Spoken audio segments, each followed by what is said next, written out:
Hermano, la gracia y la paz del Señor Jesucristo sean en nuestros corazones.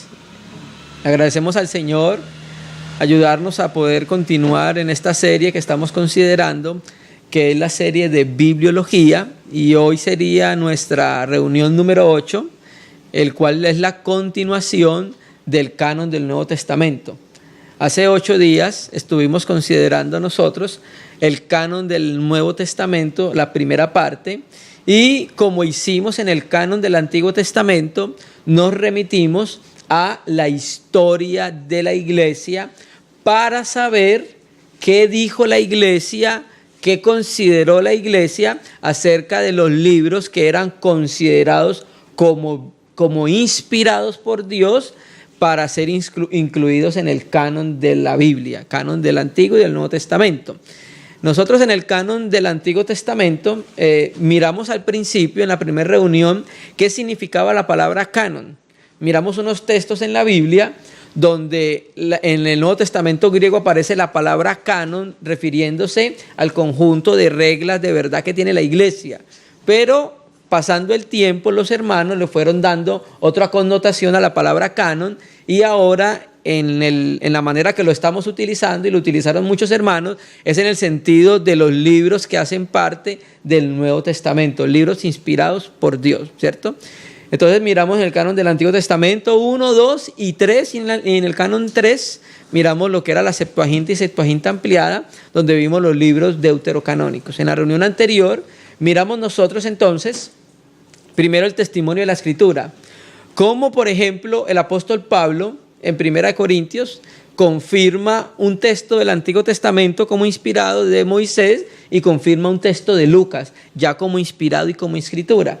Y miramos también la historia de los patrísticos primero, cómo la iglesia y los hermanos, incluso Ignacio en el año 90 en adelante, para ellos cómo veían el canon, qué libros para ellos eran los libros que eran considerados como inspirados para ser incluidos en el canon. Entonces empezamos a mirar que lo primero que empezó a formarse fue que los evangelios. Primero empezaron a darle forma a los evangelios, fueron reuniéndolos, y entonces se consideraba siempre como los cuatro evangelios del Señor Jesucristo. Luego más adelante empezaron a coleccionarse las cartas de Pablo, y le llamaban los hermanos primitivos a la colección de Pablo, le llamaban el apóstol. Y cuando se referían al apóstol, entonces se referían al compendio de libros escritos por el hermano Pablo. Eso fue lo primero que fue, lo primero en confeccionarse, lo primero en poder enlazarse en un canon. Eso lo sabemos también nosotros por los papiros encontrados, por eso, sobre todo el papiro de John Reynald, donde aparecen en un lado los hechos y los evangelios y aparecen en otro lado las epístolas de Pablo, ¿cierto? Había siempre como un conjunto, porque recuerde que Hechos hace parte de Lucas, es un mismo compendio, ¿cierto? Que fue el que hizo puente entre las epístolas de Pablo, para que más adelante entonces se completaran. Eso lo sabemos nosotros por la historia de la iglesia y por los hermanos que han escudriñado historia de la iglesia y han sacado buenos libros, como F.F. Bruce, que tiene su libro El Canon de las Escrituras, el libro del hermano Gino que se llama Sílabos de Bibliología, y otro libro que también fue muy importante para esta serie y es Cómo nos llegó la Biblia. Ahí entonces miramos todo este proceso del canon. Entonces miramos que así como el canon del Antiguo Testamento, el canon del Nuevo Testamento fue reconocido por las iglesias, ¿sí? El apóstol Pablo enviaba una carta a una iglesia, la iglesia la copiaba, se la distribuía a otra iglesia y así sucesivamente.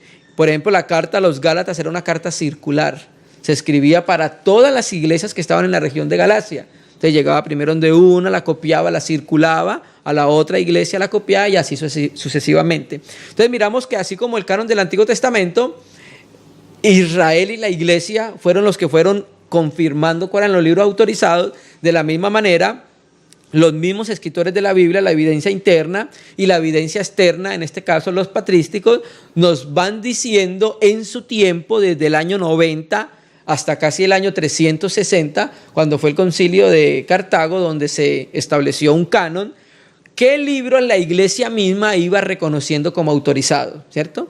Entonces, en lo que hemos visto, miramos que siempre hubo algunos libros discutidos, como fue Segunda de Pedro, Segunda de Juan, Tercera de Juan, Santiago, Judas y Apocalipsis. Esos libros y Hebreos en Occidente, porque en Oriente no. Esos libros eran los libros que siempre estuvieron en algunas partes discutidos si eran inspirados o no por el Espíritu Santo. Entonces vamos a complementar en lo que nos quedamos en la reunión anterior. Hemos dicho nosotros que la serie se llama Bibliología, tratado acerca de la Biblia, y bibliología traduce biblos, libro, y logos, tratado o palabra. Y dijimos entonces que bibliología es el estudio en lo que concierne al conocimiento general de la Biblia, su contenido, su inspiración, su unidad, su interpretación, su credibilidad, su inerrancia, su autoridad divina, su canon para mostrarnos a nosotros los cristianos nuestra regla de fe y conducta. Leamos un texto, vamos a leer 3 textos. Empecemos con 2 de Pedro 3, versículo 15. Ya lo leímos en la reunión pasada, vamos a volverlos a leer. 2 de Pedro 3, versículo 15. Y tened entendido que la paciencia de nuestro Señor es para salvación, como también nuestro amado hermano Pablo, según la sabiduría que le ha sido dada, os ha escrito. Entonces mire que Pedro en su momento, años 60, cuando escriben esta carta, reconocía que en el entorno había un conjunto de escritos del apóstol Pablo, ¿cierto? Casi en todas sus epístolas, hablando de estas cosas, entre las cuales hay algunas difíciles de entender, las cuales los indoctos e inconstantes tuercen, como también las otras escrituras. Entonces esta palabra, también las otras escrituras, Pedro mismo está colocando el nivel de escritura a las escrituras de Pablo, ¿cierto? Cuando él se refiere a las otras escrituras, se está refiriendo a las escrituras veterotestamentarias del Antiguo Testamento. Y Juan 21-24, que también lo leímos en la reunión pasada, y sumémosle 1 Timoteo 5:18. Juan 21-24, mira lo que dice Juan. Este es el discípulo que da testimonio de estas cosas y escribió estas cosas, y sabemos que su testimonio es verdadero. Entonces, por medio del canon Muratori, nos dice que los apóstoles le pidieron a Juan que escribiera también los dichos del Señor. Entonces dice el canon Muratori que Juan le dijo a los apóstoles que ayunaran 3 días, que entonces el Señor iba a hacer saber la respuesta, y dice que el Señor le dijo a Andrés que le dijera a Juan que escribiera un libro, que después todos lo iban a leer para poder dar su aprobación. Entonces por eso utiliza la palabra sabemos que su testimonio es verdadero. Entonces aquí vemos también que Juan el apóstol, el primo del Señor, también escribió las cosas que vio acerca de él. Y 1 Timoteo 5:18, entonces miramos cómo Pedro confirma a Pablo, ¿cierto? Miramos cómo Juan nos dice que escribió, y aquí también vamos a ver algo. 1 Timoteo 5:18. Pues la escritura dice, no pondrás bozal al buey que trilla, y digno es el obrero de su salario. Entonces aquí tenemos Pablo confirmando a Moisés, donde dice no pondrás bozal al buey que trilla, es una cita de Deuteronomio, y diciendo digno es el obrero de su salario, es algo que el Señor Jesucristo dijo, que lo registró Lucas y lo registró Mateo. Entonces ya Pablo estaba confirmando que Mateo y Lucas eran libros escriturarios, libros inspirados y por ende incluidos en el canon del Nuevo Testamento. En la reunión pasada terminamos nosotros viendo el testimonio de Ireneo acerca de los libros que Ireneo citaba en sus libros como libros canónicos, ¿sí? Y entonces cuando nosotros miramos los libros, miramos que Ireneo citó casi todo el Nuevo Testamento, salvo las epístolas en discusión, lo que fue segunda de Pedro, segunda de Juan, tercera de Juan, ¿cierto? Y hasta Santiago, pero el resto de Ireneo en sus citas, en sus libros, como son Contra Herejía, Demostración de la Predicación Apostólica, en esos libros Ireneo citó casi todo el Nuevo Testamento. Entonces vamos a complementar, vamos a seguir mirando entonces unos patrísticos, vamos a mirar ellos entonces qué consideraban como canon, cuáles eran los libros que ellos citaban como escritura para dar autoridad a lo que ellos decían. Tertuliano de Cartago ocupa su lugar a la cabeza de una distinguida serie de teólogos cristianos que escribieron en latín. Sus escritos pertenecen al periodo de 196 al 212 después de Cristo, y alrededor del año 206 se hizo montanista. Por eso nosotros, aunque estamos citando los patrísticos, no estamos de acuerdo en todo lo que los patrísticos dijeron. Estamos citando a Tertuliano porque él también nos proporciona en su momento una lista del canon, ¿cierto? En sus escritos, donde encontramos por primera vez la designación del Nuevo Testamento para la segunda parte de la Biblia cristiana.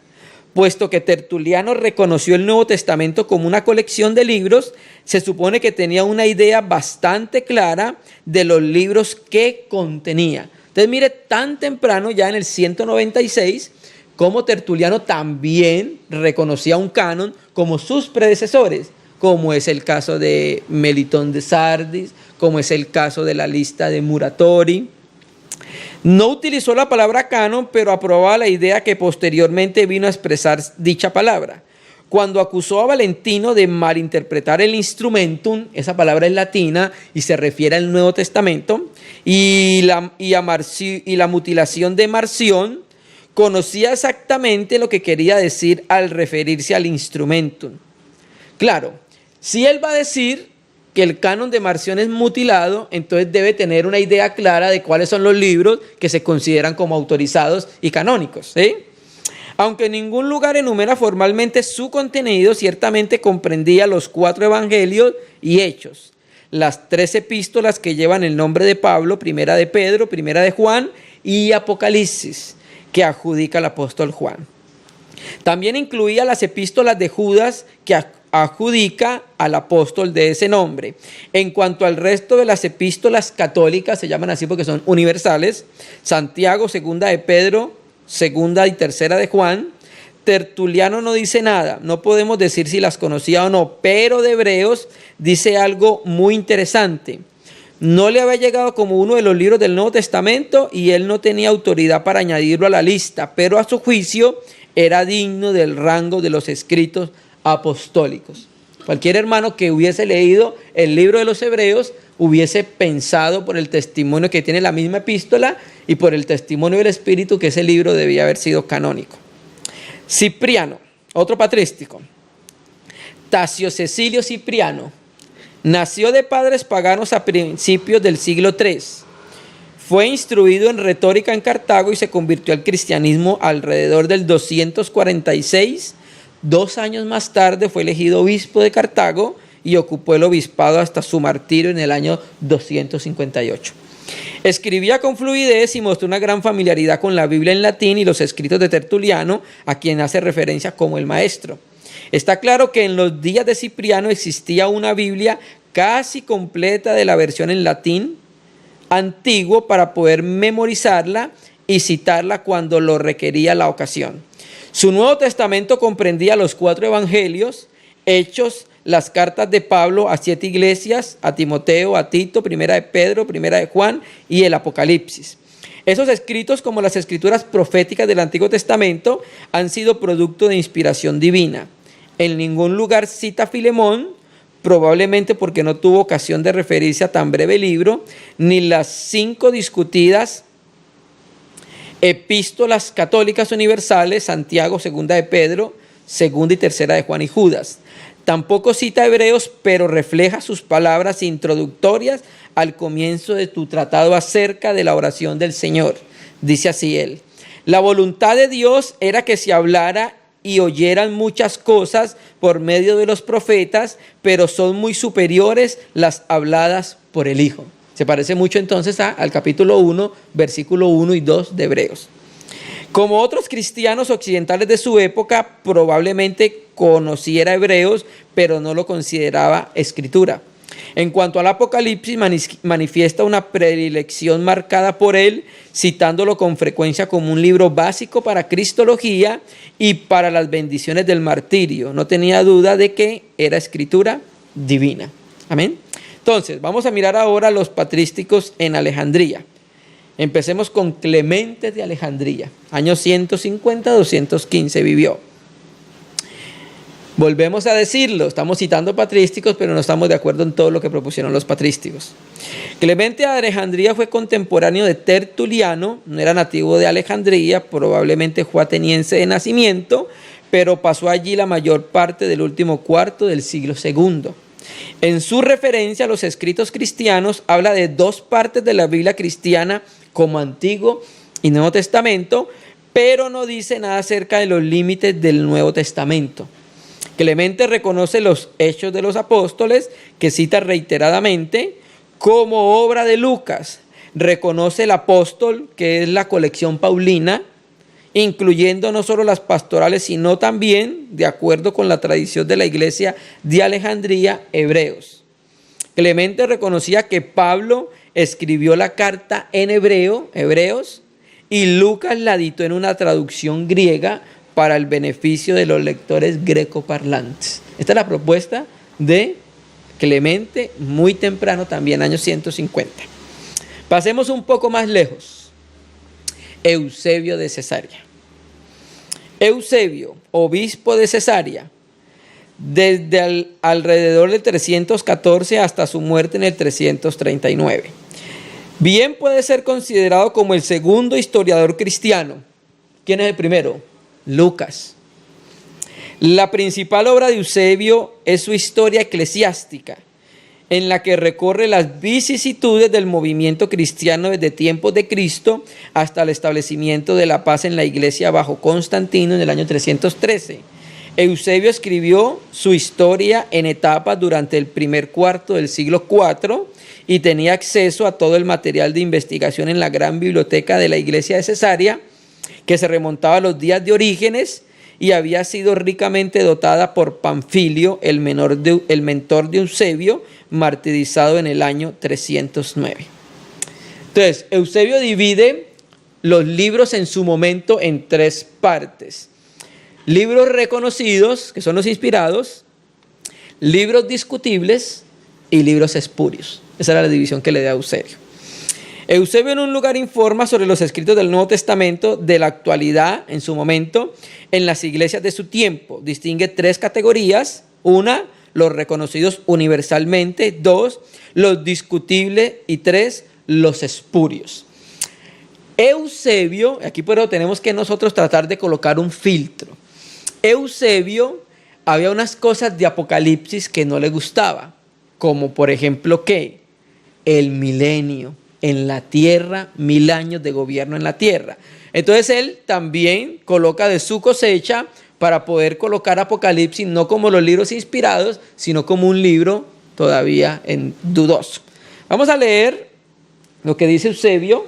Acá está el libro, Historia Eclesiástica.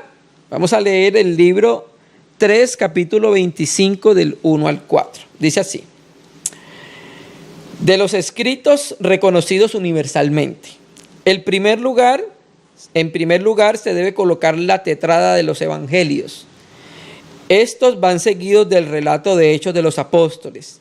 Después se debe considerar las epístolas de Pablo. Próximas a ellas se deben reconocer la supuesta primera epístola de Juan y la de Pedro. Además de ellas se debe colocar, si le parece bien, el Apocalipsis de Juan. También hay que incluir Hebreos porque más adelante Eusebio lo reconoce como epístola de Pablo. Después continúa: a los libros que son discutibles, pero no obstante conocidos por la mayoría, pertenecen la supuesta epístola de Santiago, la de Judas, la segunda epístola de Pedro y la supuesta segunda y tercera de Juan, tanto si son del evangelista como si pertenecen a otra persona con el mismo nombre, ¿sí? Entonces en su tiempo estaban algunos libros, los mismos libros que siempre fueron considerados si eran inspirados o no.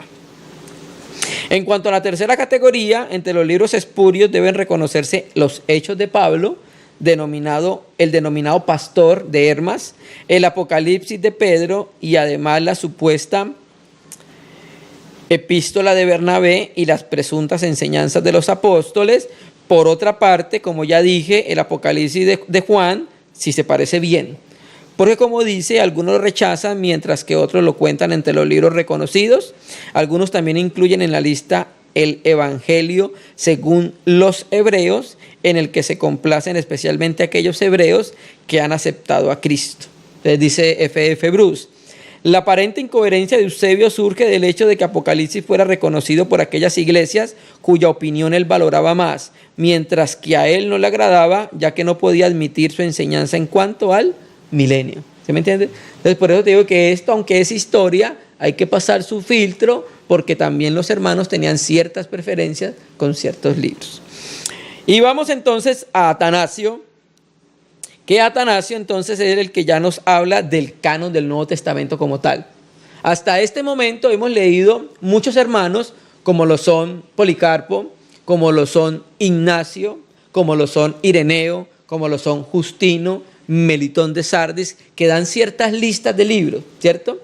Pero ya en el tiempo de Atanasio, año 300, 320, ya Atanasio en sus cartas nos va a mostrar que hay algo que en su tiempo se reconoce como el canon del Nuevo Testamento.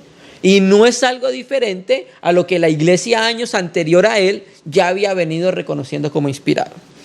Como hemos visto, Atanasio, obispo de Alejandría, dedicó la mayor parte de su carta pascual número 39, que anunciaba la fecha de la Semana Santa, entre comillas, del año 367, para hablar del canon de la Escritura y sus límites. Tras su lista de libros antiguos del Antiguo Testamento, que hemos citado más arriba, continúa diciendo, mire cómo dice Atanasio: tampoco debemos vacilar en nombrar los libros del Nuevo Testamento. Ahora entonces este sí nos va a dar una lista del canon que él reconocía como el Nuevo Testamento. Son los siguientes: los 4 evangelios, según Mateo, según Marcos, según Lucas, según Juan.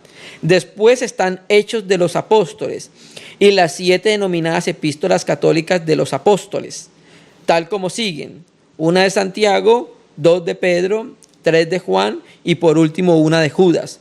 Junto a estas hay 14 epístolas del apóstol Pablo, que son las siguientes escritas en orden. O sea, aquí le colocó el número de 14 porque para Atanasio Hebreos era de Pablo. Primero a los romanos, después 2 de Corintios, después a Gálatas, a los Efesios, después a Filipenses, 2 a los tesalonicenses y la dirigía a Hebreos. Después las 2 a Timoteo, una a Tito y la última a Filemón. Por último el Apocalipsis de Juan.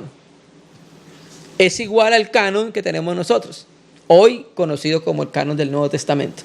Y todavía en este tiempo no se había reunido ningún concilio para decir los libros del Nuevo Testamento son estos. No, la misma iglesia, los mismos escritores, ellos mismos nos muestran cuáles eran los libros que reconocían como autorizados. Sigue diciendo Atanasio: estas son las fuentes de salvación, de manera que el que tenga sed debe satisfacerla con los oráculos que hay en ellas. Solo en estos libros se encuentran la enseñanza y la verdadera religión proclamada como buenas nuevas, que nadie añada a estos o quite de ellos. Porque respecto a estos, nuestro Señor condenó a los saduceos cuando dijo: erráis ignorando las Escrituras, y reprendió a los judíos diciendo: escudriñad las Escrituras, porque ellas son las que dan testimonio de mí. Para una mayor exactitud, verdaderamente debo, mientras escribo estas líneas, añadir esto: hay otros libros, además de estos, que no están incluidos en el canon. También utiliza ya la palabra canon como el conjunto de libros, pero que han sido señalados desde tiempos de los padres para ser leídos a aquellos que son recién convertidos a nuestra comunión y desean ser instruidos en la palabra y de la verdadera religión.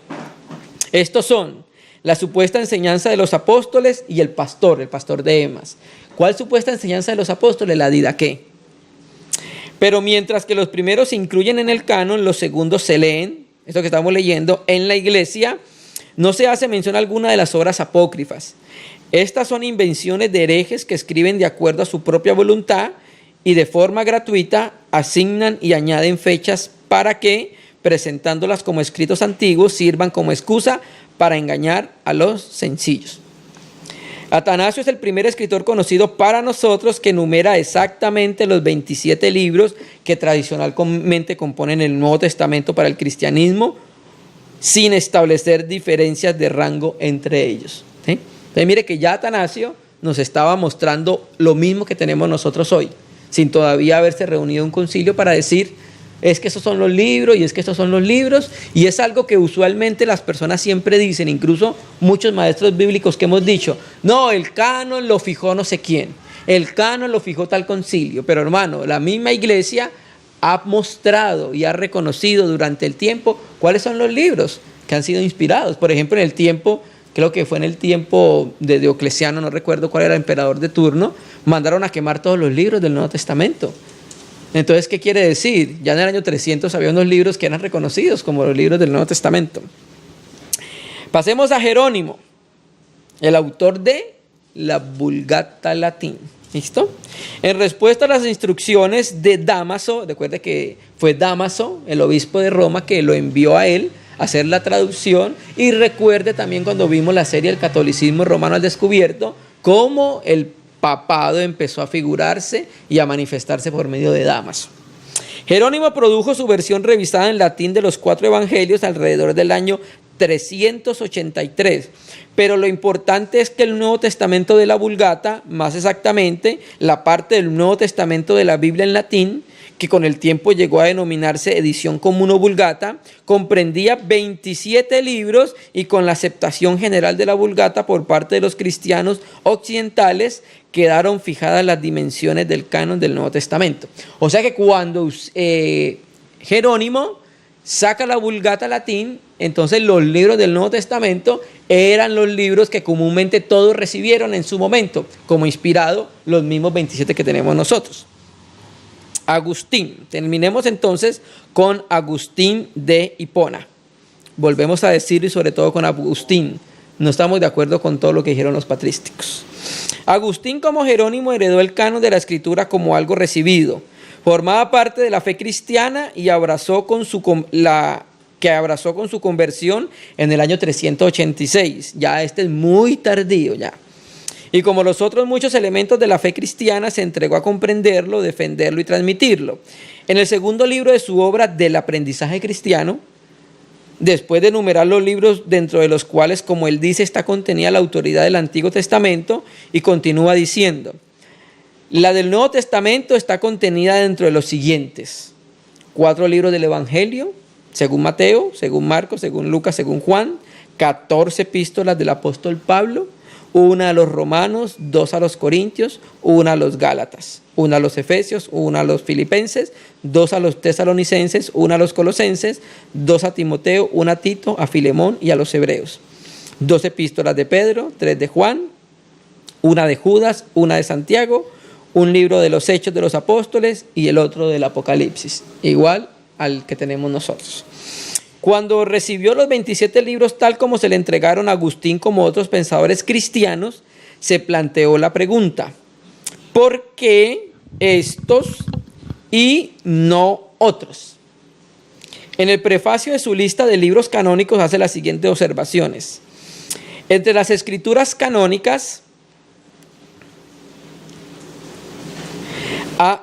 el intérprete de los escritos sagrados juzgará de acuerdo con las siguientes directrices: preferir aquellos que son aceptados por todas las iglesias, aquellos que algunas no acatan. Después, entre aquellos que no son aceptados por todas, preferiría los sancionados por la gran mayoría de iglesias, y por aquellas de mayor autoridad, aquellos apreciados por un pequeño número, y por las de menor autoridad. Si, no obstante, descubre que algunos libros son aceptados por el mayor número de iglesias y otros por las iglesias de mayor autoridad, aunque no es muy probable que suceda esto, creo que en este caso la autoridad de ambas partes ha de considerarse por igual. Aquí se ve claro que cuando Agustín escribió, ningún concilio eclesiástico se había pronunciado acerca del canon que había que reconocer como la voz de la iglesia.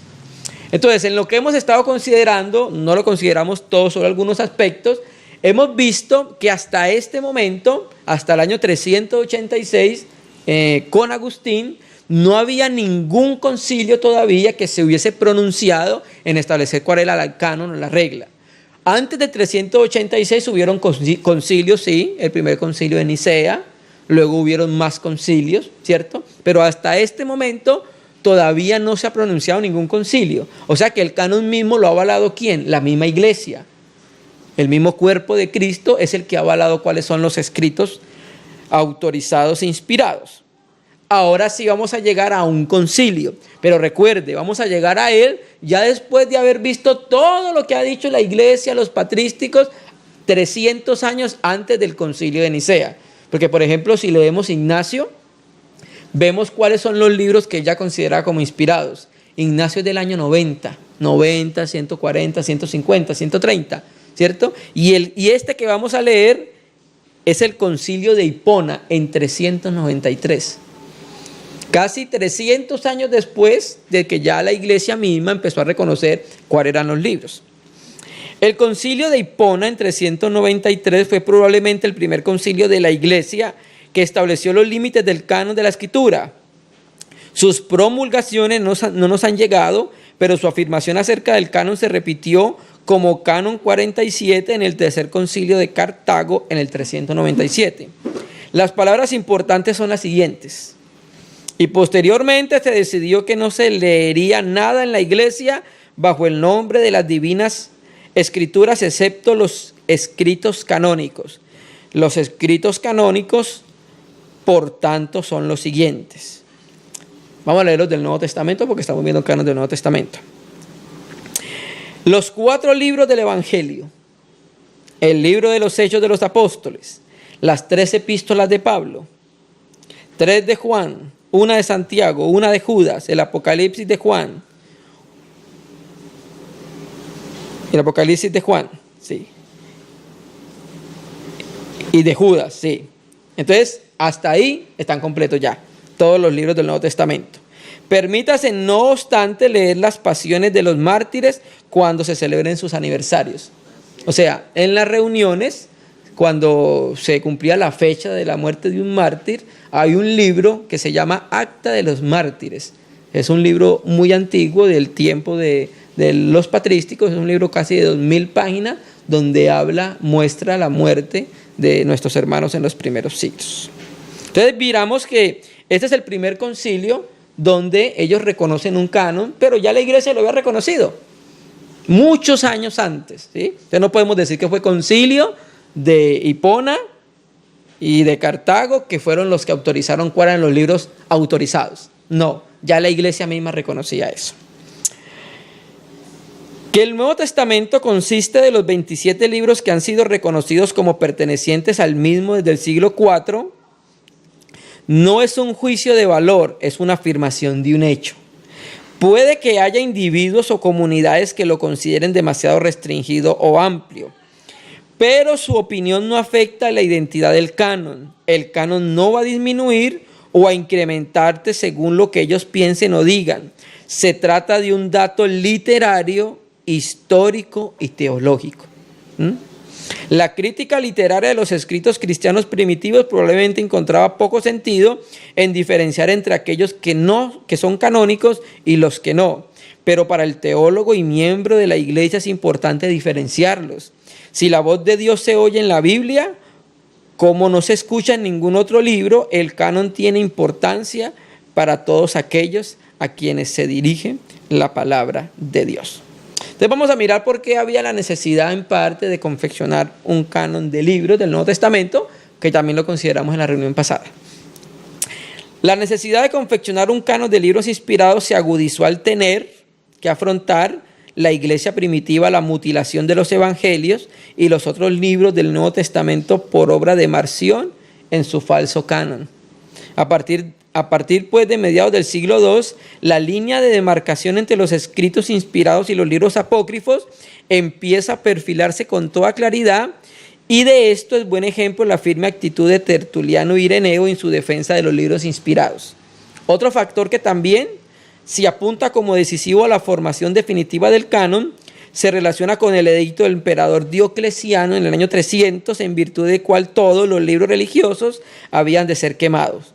Ello hizo que la iglesia mostrara un cuidado muy especial en la preservación de los libros inspirados para de este modo poder hacer frente al decreto de destrucción.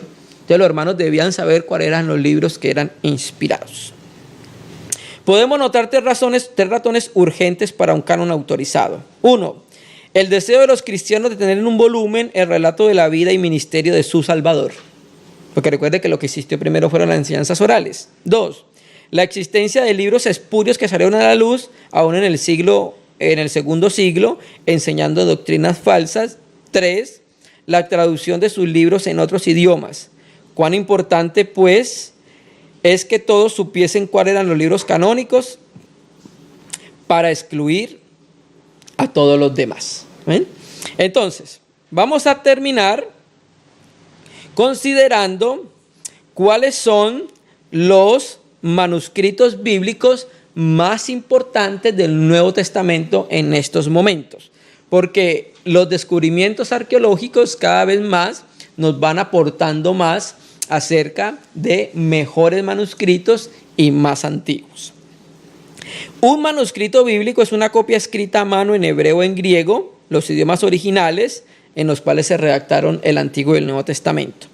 Hay dos clases de manuscritos: el uncial, que es escrito con letras mayúsculas, y el minúsculo, escrito en letras minúsculas, que a veces se llama cursivo. El códice entonces es un manuscrito en forma de rollos. Vamos a mirar los documentos más importantes del Nuevo Testamento. Más de 4.000 manuscritos del Nuevo Testamento han sido registrados y su número va creciendo con las excavaciones arqueológicas. Ofrecemos a continuación una breve reseña sobre algunos de los documentos más importantes del Nuevo Testamento, tanto por su antigüedad, por su cantidad de textos neotestamentarios que contienen. Primero, voy a mostrárselos y ya les vamos a decir cuál es. Este es un trozo de un manuscrito. Fue encontrado en el desierto de Qumran. Y este se llama el 7Q5, Marcos 6, 52, 53. El documento más antiguo del Nuevo Testamento que nos ha llegado hasta la fecha es un fragmento del papiro de Qumran, conocido bajo las siglas TQ5 y identificado por el jesuita O'Callaghan en diciembre de 1971 como correspondiente a Marcos 6, 52, 53. Con anterioridad a su identificación, el papiro había sido datado del 50 a.C. al 50 después de Cristo. Es decir, ya en la década de los 40 circulaba una copia, probablemente egipcia, del Evangelio según Marcos. Otro de los papiros más importantes del Nuevo Testamento, el papiro de John Reinald, que ya lo vimos nosotros, entonces creo que en la segunda reunión, en las evidencias externas. Este fragmento de códice de papiro que se conserva en la John Reinald Library de Manchester, hasta las identificaciones de O'Callaghan, había constituido el documento más antiguo de un fragmento del Nuevo Testamento. O sea, hasta que apareció el fragmento de Marcos, el más antiguo era de John Reinald. Contiene 5 versículos del capítulo 18 de Juan, del 31 al 33 y 37 a 38. Y sobre una sólida base paleográfica, el papiro está fechado en torno al año 125, tratándose con toda probabilidad de una copia egipcia, sobre el supuesto de que Juan escribió su evangelio en Éfeso entre los años 90 y 100. El papiro de John Reinald demuestra que, poco después de la redacción, el evangelio de Juan ya circulaba entre las comunidades cristianas de Egipto. Entonces, si Juan escribió su evangelio entre el año 90 y 100 y el papiro de John Reinald es del año 125, quiere decir que ese manuscrito, ese papiro, huele a apóstol. Es quizás uno de los testimonios más cercanos que existe del Nuevo Testamento. Los papiros de Chester Beatty, que ya lo vimos también en la segunda reunión. Se trata de 11 porciones de códices de papiro, fechado entre la primera y segunda mitad del siglo III.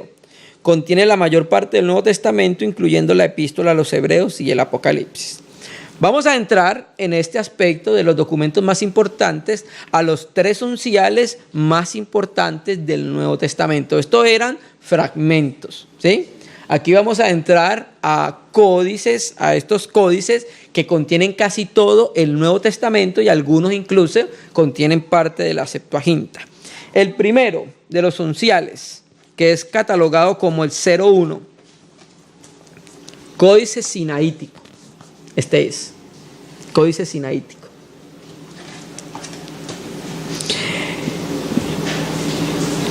El Códice Sinaítico es más o menos confeccionado en el año 350, en el tiempo que Constantino manda hacer las 50 copias del Nuevo Testamento de la Biblia, conocido por el título de Alep, la primera letra del alfabeto hebreo o el alefato hebreo. No se sabe dónde fue escrito, pero probablemente fue en el 340, fue escrito en vitela, el material que vimos que era el mejor material para escribir. Contiene la mitad del Antiguo Testamento y todo el Nuevo Testamento y parte de los libros apócrifos. Ahora es propiedad del gobierno británico, guardado en el Museo de Londres. Este es el único de los grandes unciales que preserva todos los libros del Nuevo Testamento completo. Se trata de un folio de pergamino de piel de antílope de 43 centímetros por 37 en 346 hojas y media. Cada hoja tiene 4 columnas y cada columna es 48 líneas. Eso era muy importante porque esa era la manera como los escribas lo hacían, contando las líneas y las columnas. El segundo, Códice Alejandrino. Estos son 3 de los mejores unciales utilizados hoy para la dóctica, para la crítica textual. Este es el Códice Alejandrino. Es marcado con el 02.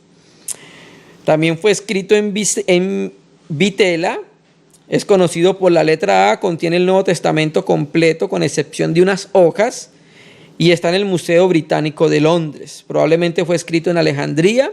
Este fue el primer manuscrito uncial para ser usado por los traductores bíblicos. En su forma actual, el manuscrito consta de 4 volúmenes conteniendo 773 hojas de pergamino, 630 del Antiguo Testamento y 143 del Nuevo.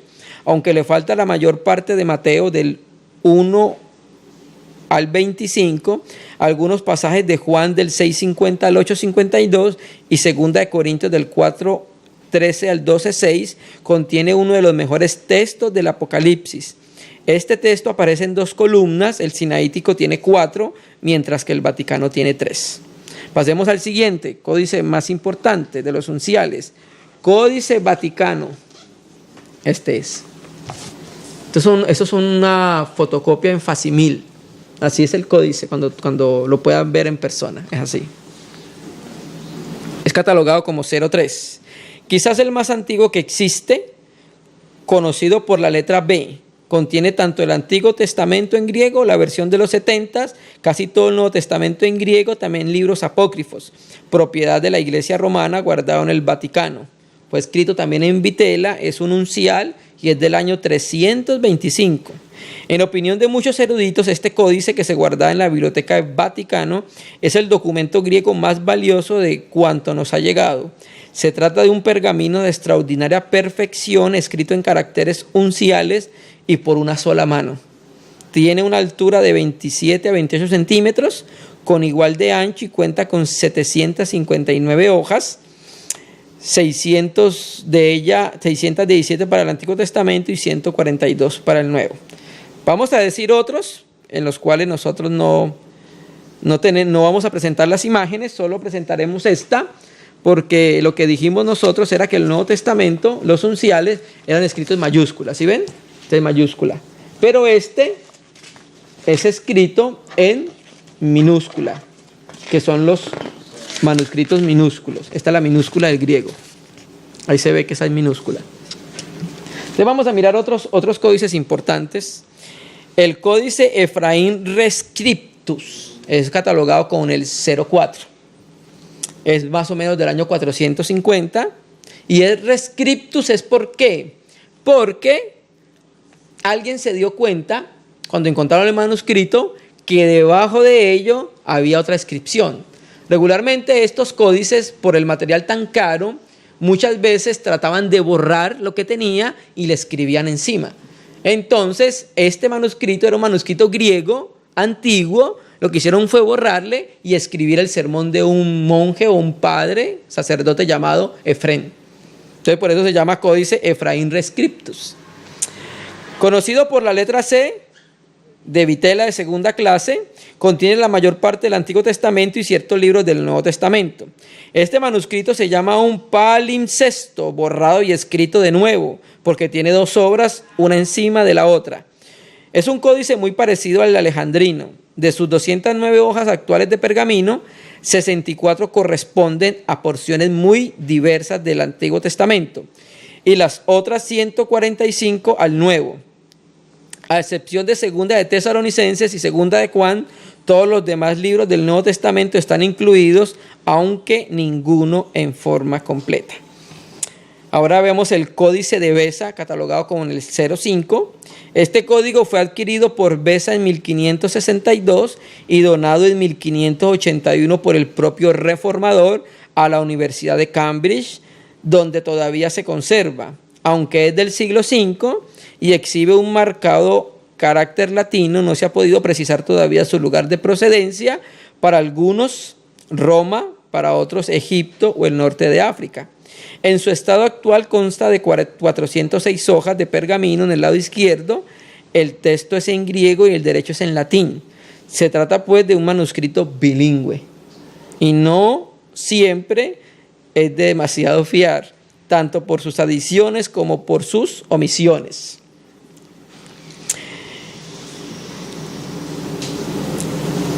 Y ya terminamos entonces con ese. Hay muchos más códices importantes, pero los que tienen más peso son estos códices. Vamos a hacer una aclaración acerca de los manuscritos minúsculos o cursivos. Los manuscritos unciales de pergamino cubren un periodo de tiempo que va del siglo IV al siglo X. Pero ya en el siglo IX, al incrementarse la demanda de manuscritos, no necesariamente religiosos, a fin de abaratar y aprovechar mejor el material del pergamino, se empieza a prescindir de los caracteres unciales o letras mayúsculas que tomaban un mayor espacio, y se generalizaba el uso de un tipo de escritura más pequeño, de letras minúsculas unidas entre sí por el mismo trazo continuo de la pluma. Se imponía así el estilo minúsculo o de escritura cursiva. A partir del siglo IX, el papel importado de Asia y utilizado más tarde, al generalizarse su fabricación en la mayoría de los países europeos, el papel acaba sustituyendo definitivamente al pergamino. Entonces, cuando nosotros vemos un manuscrito y por el tipo de letra vamos a reconocer de qué año es. Si es un manuscrito minúsculo, sabemos que es del siglo IX, X en adelante. Si vemos que es un manuscrito... si es un manuscrito escrito en cursiva minúscula, es del siglo IX y X en adelante. Si es un texto, un papiro, manuscrito escrito en mayúscula, entonces es a partir del siglo IV hasta el siglo IX y hasta el siglo X. Terminemos mirando los criterios para considerar un libro como inspirado, aunque ya lo leímos en algún momento. De los escritores patrísticos podemos notar las siguientes pruebas que se usaban para declarar un libro canónico o no. 1. Si fue escrito por un apóstol o con su autoridad, como es por ejemplo el caso de Marcos. Es claro lo que nos dice Eusebio, que Marcos era el escriba de Pedro, ¿sí? Si era leído en todas las iglesias y aceptado como inspirado. 3. Si tenía ayuda y edificación para las necesidades espirituales del hombre. 4. Si toda la iglesia tenía el testimonio del Espíritu Santo de que era autoritativo. Puestos a prueba de esta manera, los 27 libros que ahora tenemos en el Nuevo Testamento fueron aceptados por todas las iglesias y todos los demás libros rechazados. La formación del canon no fue producto de un concilio, hermanos, ya lo dijimos ahorita. El tema de la formación del canon llama poderosamente la atención al hecho de que la selección y consiguiente reconocimiento del carácter inspirado de los 27 libros que lo constituyen no se debió al decreto alguno de los primeros concilios, ni el concilio de Nicea 325, ni el sínodo de la Odisea 363, hicieron pronunciamiento alguno sobre los libros del canon neotestamentarios. Para la iglesia antigua, la composición del canon provenía y era resultado de la propia autoridad que estos libros, por haber sido inspirados por el Espíritu Santo, poseían de un modo inherente. ¿Me entiendes? Entonces la iglesia misma era la que lo reconocía la autoridad del Espíritu Santo en esos libros. Hay muchos libros apócrifos y muchos libros edificantes, ¿sí? Los libros edificantes, de los cuales hablan los hermanos, son los que hoy conocemos nosotros como los padres apostólicos. Por ejemplo, está la epístola de Bernabé, la epístola a los Corintios, de primera y segunda de Corintios de Clemente, el pastor de Hermas, la didaqueca, la enseñanza de los 12 apóstoles, las epístolas de Policarpo a los filipenses y las 7 epístolas de Ignacio. Esas se consideraban en su momento edificantes, podían leerse, pero no se podía establecer doctrina con ellos. Pero sí habían libros circulando que ahí sí ni siquiera para edificación, eran los libros apócrifos del Nuevo Testamento. La lista es muy larga, vamos a citar unos cuantos. Apocalipsis de Pedro, Hechos de Pablo, Epístolas de los Laodicenses, el Evangelio de acuerdo a los Hebreos, el Evangelio de Tomás, y súmele sucesivamente muchos más. A modo de conclusión, entonces, podemos decir, la historia de la transmisión de los documentos del Nuevo Testamento nos muestra un proceso extraordinario de sedimentación textual del mensaje del cristianismo sin paralelo con ningún otro libro. Claro, porque la formación de ningún otro libro ha sido de la manera en que lo fue la Biblia. Por su abundancia, antigüedad y fiabilidad, el legado de los manuscritos actualmente obra en nuestro poder constituye una base sólida para poder afirmar que poseemos la práctica totalidad del texto original de los libros canónicos. Podríamos incluso decir que tocamos los documentos originales. El mismo espíritu que inspiró a los autores de los libros sagrados hizo también patente su actividad en el proceso de transmisión, selección y aceptación del canon, no solo de un modo externo, preservando los documentos a través de los siglos, sino también de un modo interno en el corazón de los creyentes, al llevar a estos al reconocimiento de la autoridad inherente de los propios libros del canon y a lograr en su espíritu una firme persuasión en fe en sus contenidos revelados. Entonces, con esta primera y segunda reunión, concluimos lo que es el canon del Nuevo Testamento. Ya entonces tenemos un poco más claro cómo fue la formación del canon del Antiguo Testamento y del canon del Nuevo Testamento. Vimos entonces que las Escrituras tienen autoridad inherente y el Espíritu Santo en los creyentes hace que reconozca esa autoridad que el Espíritu da testimonio en cada uno de los creyentes y en las iglesias en los primeros siglos. Vamos entonces a terminar la serie en la próxima reunión con dos aspectos: la preservación de la Biblia. Vamos a mirar entonces también este aspecto del proceso de preservación de los libros de la Biblia y terminaríamos en ese mismo aspecto viendo algunas versiones que existen hoy de la Biblia para complementar entonces la serie de bibliología. Vamos entonces a orar, hermanos, y vamos a agradecer al Señor este tiempo que pudimos compartir. Vamos después a entrar a mutualizarlo.